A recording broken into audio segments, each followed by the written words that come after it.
जय हिंद दोस्तों। कैसे हो आप लोग। मैं फिर आपके साथ आ गया हूं अपने उस टॉपिक को जो थोड़ा बचा था उसको आगे कंटिन्यूस करने के। तो जैसा कि आपको पिछली वीडियो में पता है कि हम लोग क्लास 10th का source of energy chapter discuss कर रहे थे और आज उस चैप्टर का लास्ट पार्ट हम लोग डिस्कस करेंगे। और फिर इसी के साथ ही आपकी 12th के फिजिक्स साइंस का फिजिक्स पोर्शन पूरा फिनिश हो जाएगा। ठीक है। तो हम लोग पिछली वीडियो में सोर्सेस ऑफ एनर्जी पढ़ रहे थे, उसी का एक पार्ट आज हम लोग डिस्कस करने वाले हैं। तो चलते हैं सीधे वीडियो के ऊपर। आज हम लोग पढ़ने वाले हैं non conventional sources of energy. ये हमको जरूरत पड़ी क्यों? देखिए, कन्वेंशनल सोर्स मतलब परंपरागत सोर्सेस से जो हमको एनर्जी मिल रही थी वो हमको सफिशिएंट नहीं थी।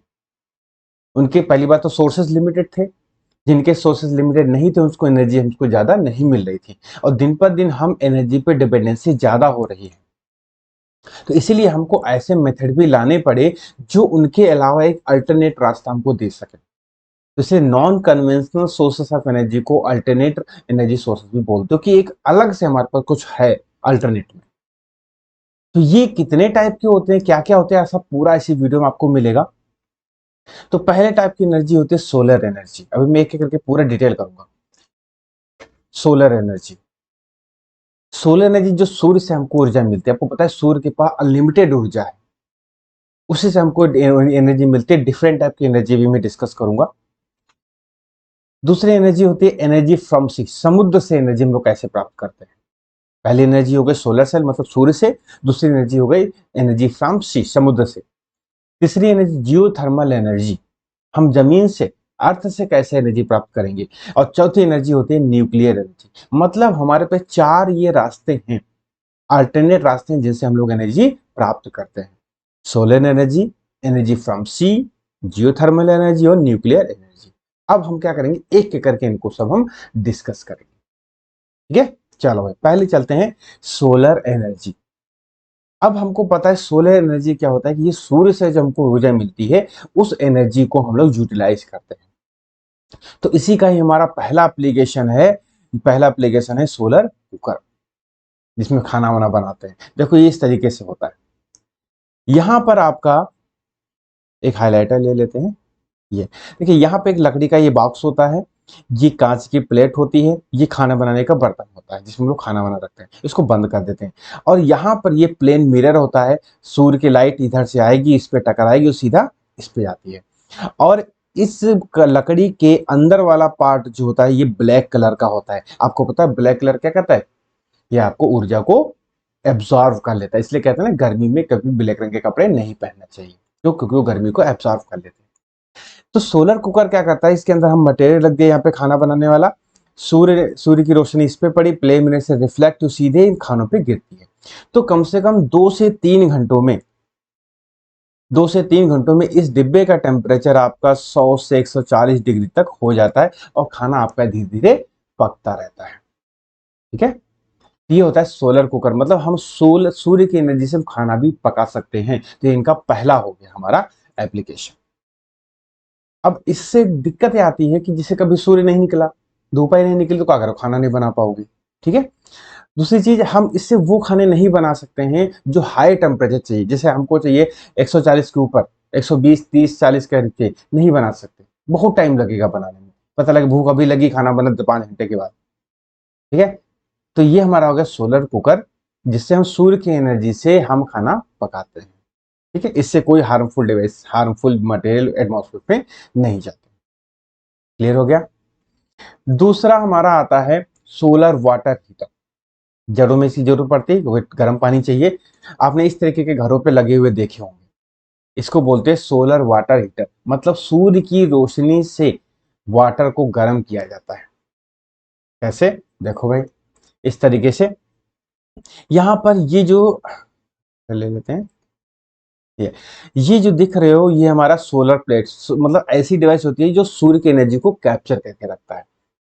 अब होता क्या है कि यहां से ठंडा पानी जाता है इनमें, इसमें ठंडा पानी जाएगा और यहाँ पर ये डिवाइस लगी होती है, सोलर कलेक्टर देखो लिखा हुआ है, मतलब इसके अंदर यहाँ पर सूर्य की एनर्जी को कलेक्ट किया जाता है। तो यहाँ पर पानी भी जाएगा, सूर्य की एनर्जी से पानी गर्म हो जाएगा और गर्म पानी यहाँ पे जाता है, इस कंटेनर में इकट्ठा होगा और इकट्ठे के बाद यहाँ पे हम इसको यूज में कर लेते हैं।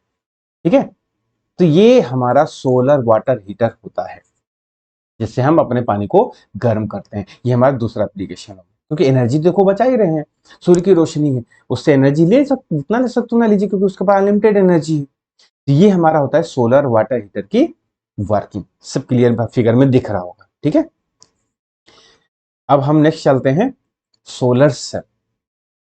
सोलर सेल आज ये जो सोलर वाटर हीटर और आपका सोलर कुकर ये आपको कम देखने को मिलेंगे, लेकिन सोलर सेल बहुत ही देखने को मिलती है आपकी। इस तरीके से सोलर पैनल आपने देखा होगा। ठीक है, आप कहोगे सर अभी आप सोलर सेल कहते हैं, आप सोलर पैनल कह रहे हो। देखो भाई, यहां पर ये जो है इसको बोलते हैं सोलर पैनल। ये होता है सोलर पैनल और इसमें छोटे छोटे खाने देख रहे हो ना, एक ये छोटा खाना है, एक ये छोटा खाना है। तो एक छोटे खाने को, ये वाला एक छोटे खाने को इसको बोलते हो सेल। क्या बोलते हो? सेल। एक सोलर सेल। तो देखिए कि यहाँ पे कई सारे सोलर सेल लगे हुए हैं, देखो ये कई सारे सोलर सेल लगे हैं। तो कई सारे सोलर सेल को मिला के क्या मिलता है? एक सोलर पैनल बनता है। ठीक है, ये हमारा एक सोलर पैनल हो गया। अब कई सारे सोलर पैनल मिला करके अपने करंट जनरेट करते हैं। ठीक है, अब इसमें होता है कि घरों पे सब देखे होंगे, एक छतों पे रखी होती है छतरी टाइप में। अब उसमें क्या होता है? उसमें दो टाइप के लेयर होती है। अब आगे सेमीकंडक्टर में जब हम आपको 12th में पढ़ाएंगे, तो सेमीकंडक्टर में अर्धचालक जिसको बोलते हो, एक पी टाइप की लेयर होती है और एक आपकी एन टाइप की लेयर होती है। ठीक है, यहाँ पे ये एक लेयर ये है, एक लेयर ये है। इसमें किसी को भी हम मान सकते हो, एक आपकी हम मान लेते हैं ये एन टाइप की लेयर है, ये हमारी पी टाइप की लेयर है। किसी को भी आप पी, किसी को एन मान सकते हो, वो लगाने पे डिपेंड करता है, क्योंकि मैं अभी उसकी समरी बता रहा हूँ। अब होता क्या है कि यहाँ पे ये सनलाइट गिरती है। जब सनलाइट गिरती है तो यहीं पे हमारी इलेक्ट्रिसिटी जनरेट होती है एन टाइप पी टाइप से डायरेक्ट। अब उसमें होता क्या है, देखिए एक तार जो है ऊपर वाले सर्किट से कनेक्ट कर लिया जाता है, एक तार नीचे वाले से कनेक्ट कर लिया जाता है, डायरेक्ट बिजली से जोड़ करके हम लाइट चला लेते हैं। एक तार हम इस एन टाइप से निकालेंगे, एक तार हम पी टाइप से निकालेंगे और जोड़ देंगे, डायरेक्ट बल्ब हम जला लेंगे। यहाँ पे बल्ब हमारा जलने लगता है। ठीक है, देखो सनलाइट गिर रही है, यहाँ पर ये फ्रंट ये पहले से कनेक्शन बना देते हैं। ये देखिए हल्का सा ब्लैक कलर का एंटी रिफ्लेक्टिंग कोड होता है, मतलब लाइट जैसे ये दिख रहा है आपका, अगर लाइट गिरे और रिफ्लेक्ट हो जाए तो कोई मतलब ही नहीं, फिर ये कहां से एनर्जी प्राप्त करेगा। इसलिए एंटी रिफ्लेक्टिंग कोड होता है कि लाइट इसके पास तक आए। ठीक है, तो इसका एक ऊपर से कनेक्शन, एक नीचे से कनेक्शन, ये दो कनेक्शन से हम क्या करते हैं, किसी भी इंस्ट्रूमेंट में लगा करके डायरेक्ट इंस्ट्रूमेंट हम चला सकते हैं। ये होता है सोलर एनर्जी, सोलर सेल, जिसको एक सेल को जोड़ के सोलर पैनल बना लेते हैं। ठीक है, तो ये आजकल बहुत ज्यादा चल रहा है, क्योंकि सन के पास अनलिमिटेड एनर्जी, जितना ले सकते हो ले लीजिए। ये यही आजकल एनर्जी को बचाने का सबसे अच्छा तरीका है। एक बार में इन्वेस्टमेंट ज्यादा रहती है, क्योंकि जर्मेनियम हो गए, सिलिकॉन हो गए, ये थोड़े महंगे कॉस्टली रहते हैं, सेमी कंडक्टर रहते हैं। तो इसमें हम लोग सिलिकॉन ज्यादा यूज करते हैं, जर्मेनियम ज्यादा यूज नहीं करते। क्यों? क्योंकि जर्मेनियम का जो वर्किंग टेम्परेचर होता है वो लगभग 80 से 90 डिग्री तक रहता है, और सिलिकॉन का टेम्परेचर जो होता है वो लगभग में आपका 150 से 170 तक रहता है।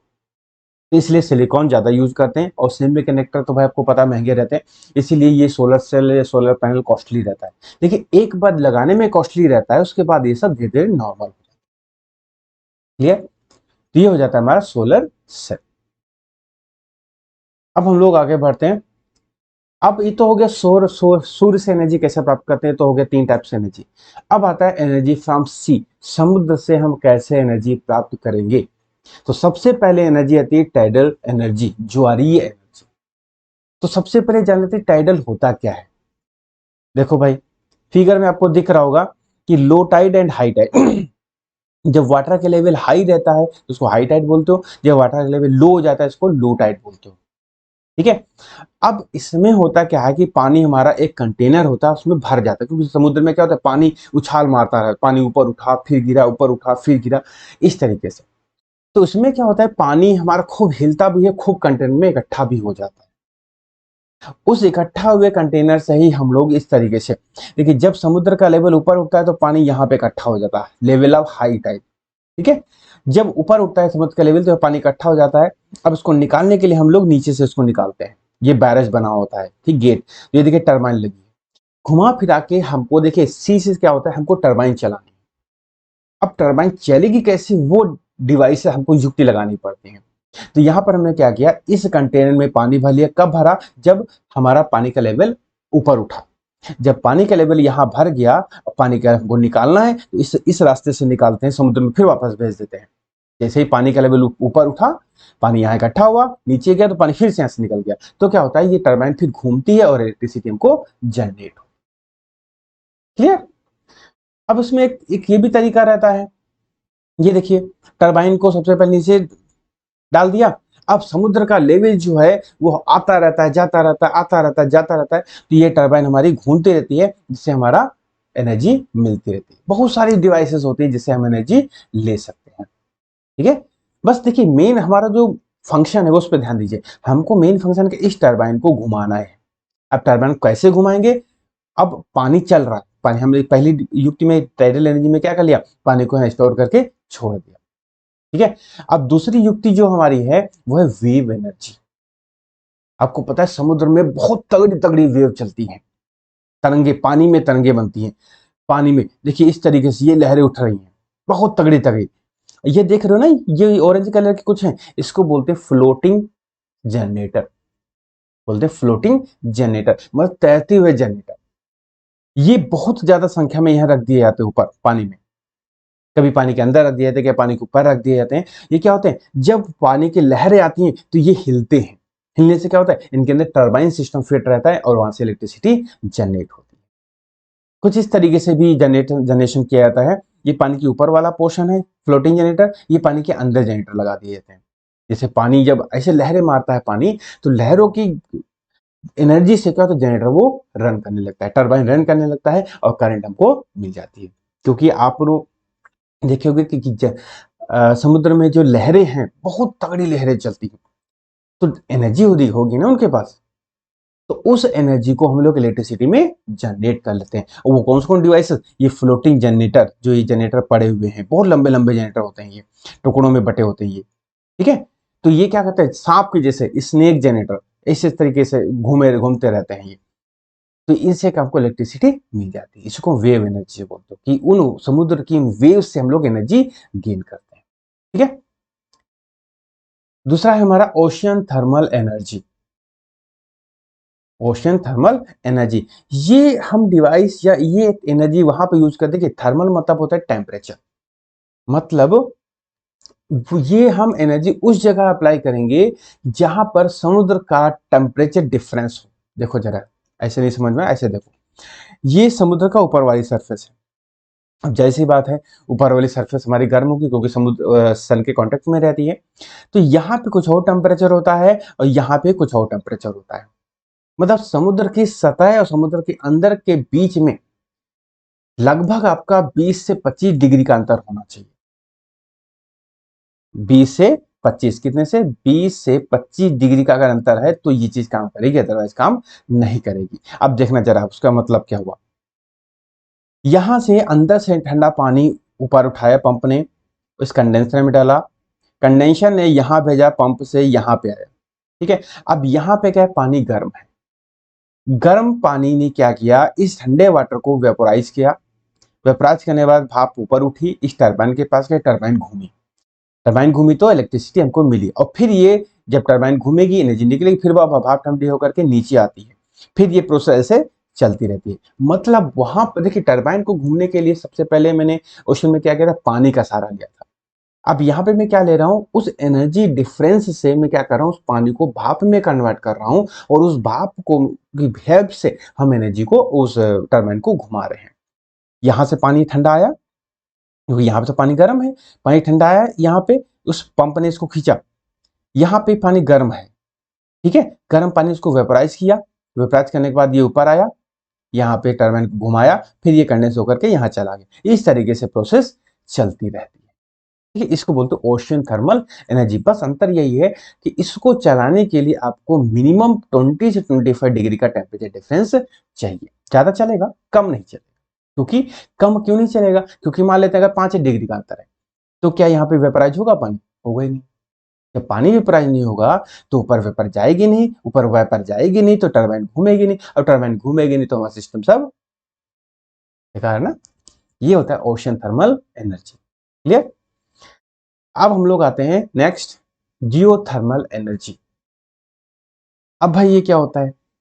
पहले इसको फिगर दिखा देते हैं। देखो भाई, ये होते हैं हम, देखिए ये जो थर्मल प्लांट होते हैं हम हर जगह नहीं लगा सकते। जमीन के अंदर आपको पता है टेम्परेचर बहुत ज्यादा होता है, अंदर पानी भरा है, गैसेस जनरेट होती हैं, तो जमीन के अंदर से, जमीन के उस अंदर वाली एनर्जी से पानी गर्म हुआ, गैसेस बनी, और गैसेस बनने के बाद वो ऊपर निकलने के लिए जगह ढूंढती हैं। तो जहां से गैसेस बाहर निकलती हैं, भाई गैस है, वेपर है, हाई एनर्जी होगी, उस हाई एनर्जी का यूज हम लोग इलेक्ट्रिसिटी बनाने में करते हैं। तो ये हमारा देखिए थर्मल पावर प्लांट बना, जियो थर्मल पावर प्लांट बना हुआ है। ये जो दिख रहा है ना, ये हमारे अर्थ में है, ये अर्थ से वेपर निकलती है।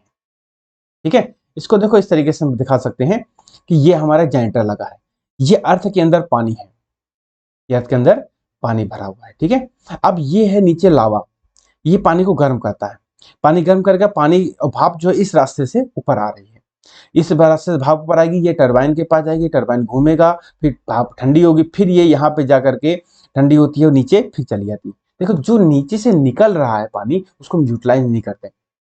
पानी निकला, उसको यूज किया, ठंडा किया, फिर वहीं भेज दिया। क्यों? क्योंकि देखो अगर मैं यहाँ से सारा पानी निकाल लेता हूँ तो क्या गर्म करना रहेगा भाई? इस हीट को क्या गर्म करना है? कुछ नहीं। तो यहाँ से पानी निकला गर्म होकर के, टरबाइन घुमाया, पानी फिर यहाँ पे आया, इस चिमनी के पास, यहाँ पे उसने ठंडा किया और फिर ये पानी नीचे भेज दिया। ये प्रोसेस इस तरीके से चलती रहती है। ठीक है, इसी को बोलते हैं जियोथर्मल एनर्जी। लेकिन ये हर जगह हम नहीं लगा सकते, ये हर जगह हम नहीं लगा सकते। क्यों? क्योंकि हर जगह थोड़ी ना पानी के भाप वाले फव्वारे ऊपर निकलते रहेंगे। ये जहां वहीं पे निकलते हैं जब ऊपर की लेयर थोड़ी कमजोर होती है और पानी की वो भाप निकलती रहती है वहां से। ठीक है, इसको बोलते हैं जियोथर्मल एनर्जी। क्लियर? देखिए घुमा फिरा के हमको टरबाइन को घुमाना है। समुद्र में पानी की एनर्जी से हम घुमा रहे थे, कई पानी को भाप बना रहे थे। यहाँ पे हम पानी को भाप तो बना रहे हैं लेकिन जमीन के अंदर की गर्मी की हेल्प से। क्लियर? चलो आगे बढ़ते हैं। अब हम लोग आते हैं न्यूक्लियर एनर्जी। सोलर एनर्जी हो गया, थर्मल वो समुद्र वाली एनर्जी हो गई, ठीक है, टेम्परेचर डिफरेंस वाली एनर्जी हो गई, जमीन वाली एनर्जी हो गई। अब आते हैं न्यूक्लियर एनर्जी। न्यूक्लियर एनर्जी मतलब हम नाभिक, न्यूक्लियस को तोड़ने जोड़ने के में एनर्जी जो हमको मिलेगी वो एनर्जी। देखो ये दो, पहली एनर्जी होती है न्यूक्लियर फिजन। ये जो न्यूक्लियर रिएजन एनर्जी होती है, दो रिएक्शन से प्राप्त की जाती है, एक न्यूक्लियर फिजन, एक आपकी न्यूक्लियर फ्यूजन। नाभिकीय विखंडन, इसको बोलते हो विखंडन, इसको नाभिकीय विखंडन, नाभिकीय, ये होता है विखंडन, ये होते हैं नाभिकीय संलयन। ठीक है, नाभिकीय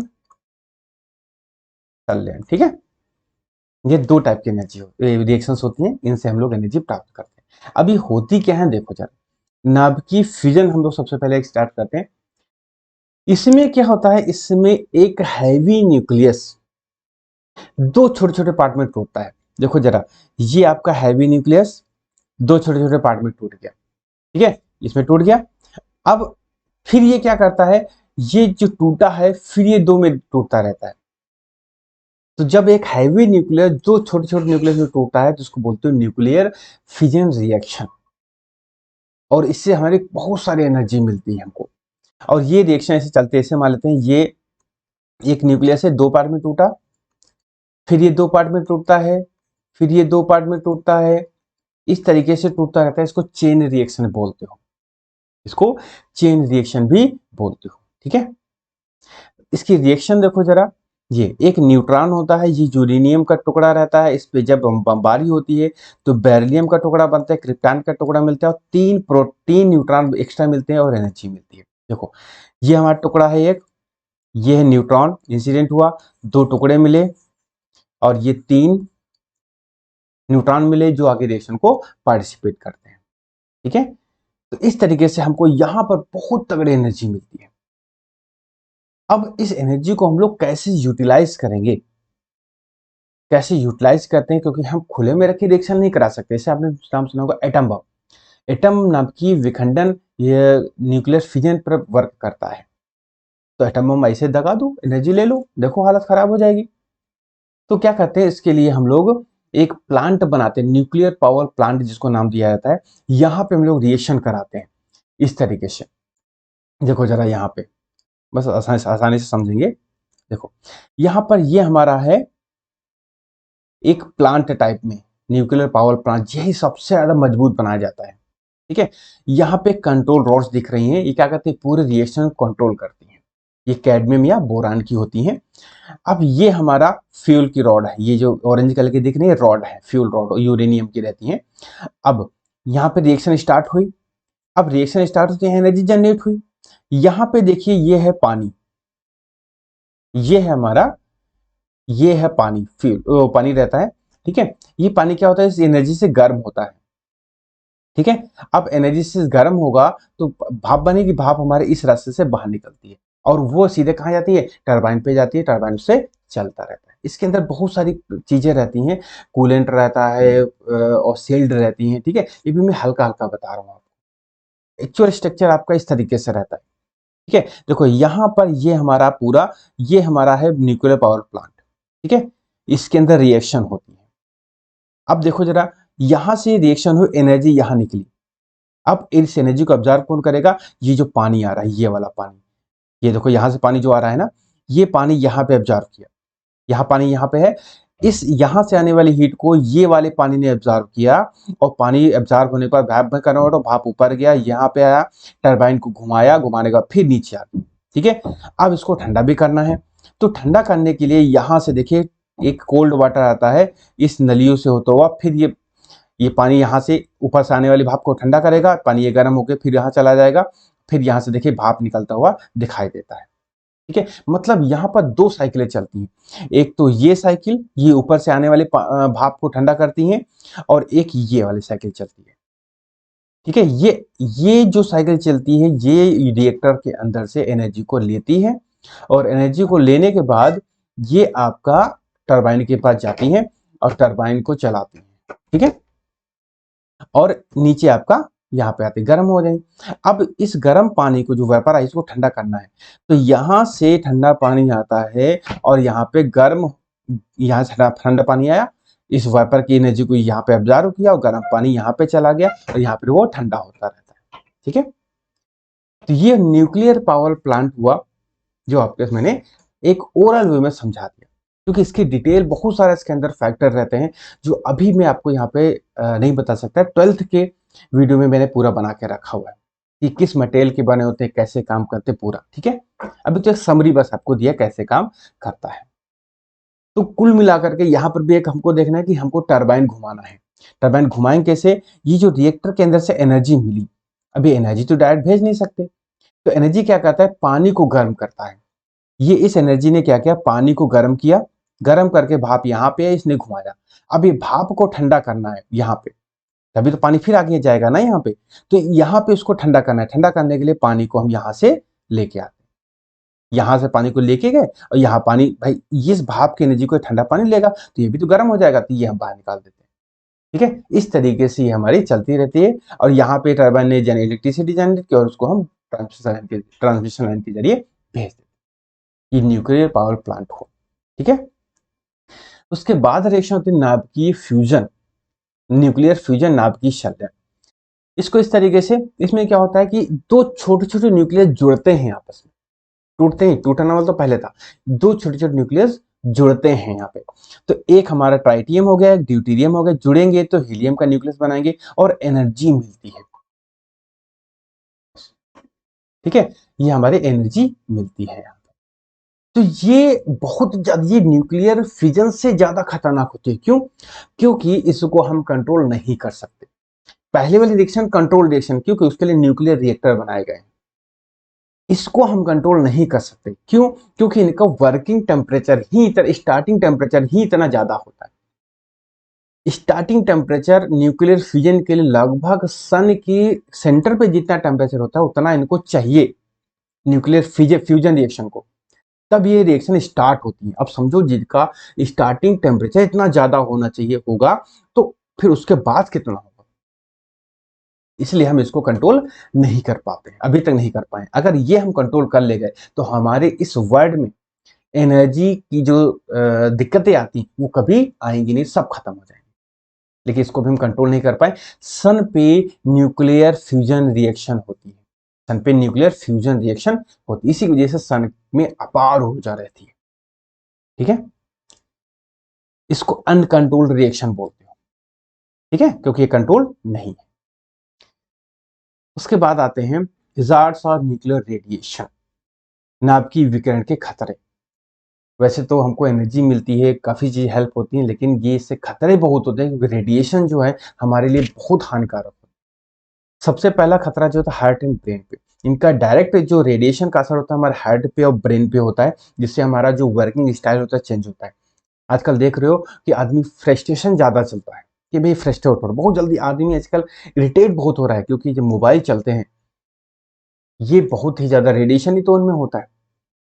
तो सीधे सीधे इनका असर हमारे हार्ट पे और रेडिएशन यहाँ पे जाता है इनका, और इससे हमारा माइंड में वर्किंग कैपेसिटी पे असर पड़ता है। ठीक है, हार्ट हार्ट अटैक बहुत रीजन, हार्ट अटैक आने का सबसे बड़ा रीजन मोबाइल ही है, रेडिएशंस है। ठीक है, इसलिए कभी भी हार्ट यहाँ पे, हार्ट के पास पे कभी भी मोबाइल नहीं रखना चाहिए। ठीक है, चलो भाई।